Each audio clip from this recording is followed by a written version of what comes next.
इस पावन अवसर पर पतंजलि विश्वविद्यालय में हवन किया गया तथा वहां की छात्राओं ने स्वामी जी एवं आचार्य जी को रक्षा सूत्र पहनाया।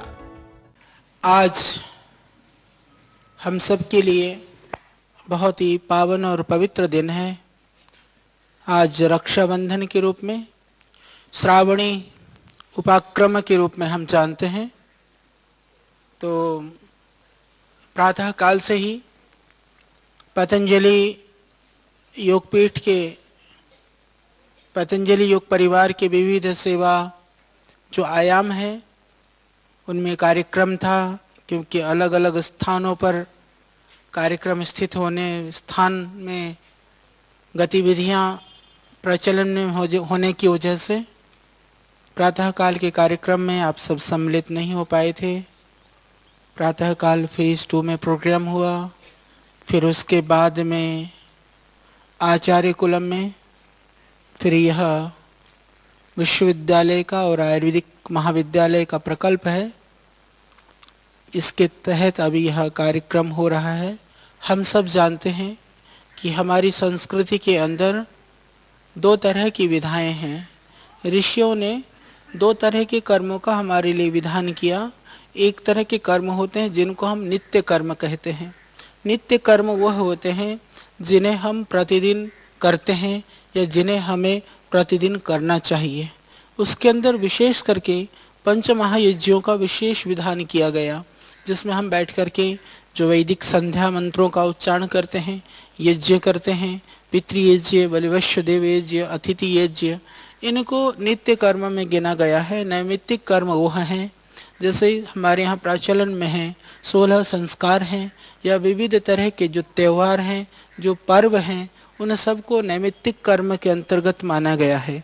अलग अलग ऋतुओं के हिसाब से, अलग अलग समय के हिसाब से, अलग अलग काल क्रम या संधि वेलाओं के हिसाब से यह पहले से निर्धारण किया गया और उसके बाद में उन पर्वों के साथ में विविध तरह के ऐतिहासिक संबंध और रिलेशन भी जुड़ते गए। इसी तरह से रक्षाबंधन की भी बहुत सारी प्रचलित कहानियां हैं, पर यदि हम इसके आदि में जाएं तो निश्चित रूप से आज का जो श्रावणी उपक्रम है वह एक तरह से वेदारंभ संस्कार का दिन भी है, उपनयन का दिन भी है।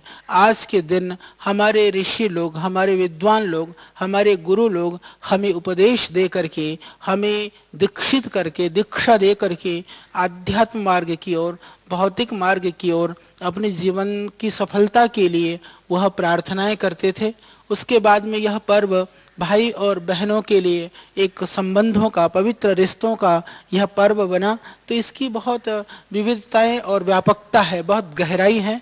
हम जिस भी रूप में सोचें, निश्चित रूप से यह पर्व हमारे लिए, हमारे जीवन की उन्नति के लिए, हमारे जीवन में कहीं उदासी आती है, जीवन के अंदर कहीं शिथिलता, कहीं आलस्य या प्रमाद आता है, कहीं हमारे जीवन में कहीं अपवित्रता या कहीं किसी तरह से दोष आने लगता है, तो ये पर्व, त्यौहार, इस तरह के उत्सव, इस तरह की जो परंपराएं होती हैं हमें चेतन करती हैं, हमें जागृत करती हैं, हमारी कमजोरियों से हमें बाहर निकाल करके हमारी जो अंतर्निहित जो हमारी शक्ति है, हमारी उदात्तता है, हमारी अंदर के जो गुण हैं, हमारे जो सतोगुण हैं, उनको यह बढ़ाती हैं। ये चीज़ें जो है, ये पर्व जो है, ये बढ़ाते हैं, इसीलिए यह पर्व होता है। तो आज क्योंकि अभी मैंने ये अभिमंत्रित यज्ञोपवीत है, पहले से तैयारी नहीं थी, हालांकि इसके लिए 3 दिन उपवास करवा करके हम यज्ञोपवीत पहनाते हैं। दीक्षारंभ के टाइम पर भी उसको देखेंगे। तो आज क्योंकि मैं देख रहा था हमारे यहाँ कुछ बहनें भी पहले से यज्ञोपवीत पहनी हुई हैं,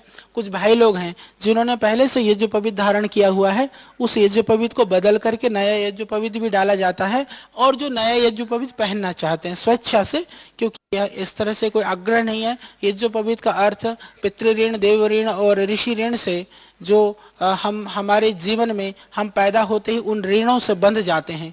माता पिता का ऋण, हमारे ऋषि महर्षियों का, परंपरा का, परमात्मा का, जो देवों का, गुरुजनों का जो ऋण होता है, उससे उऋण होने के लिए यह एक प्रतीक है। यह स्त्री और पुरुष, बहनें और भाई सभी लोग समान रूप से धारण कर सकते हैं।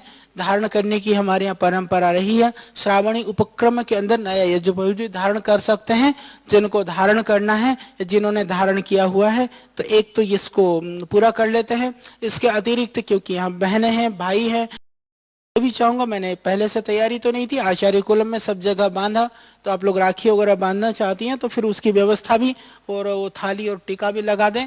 भाई बहन के मधुर मिलन का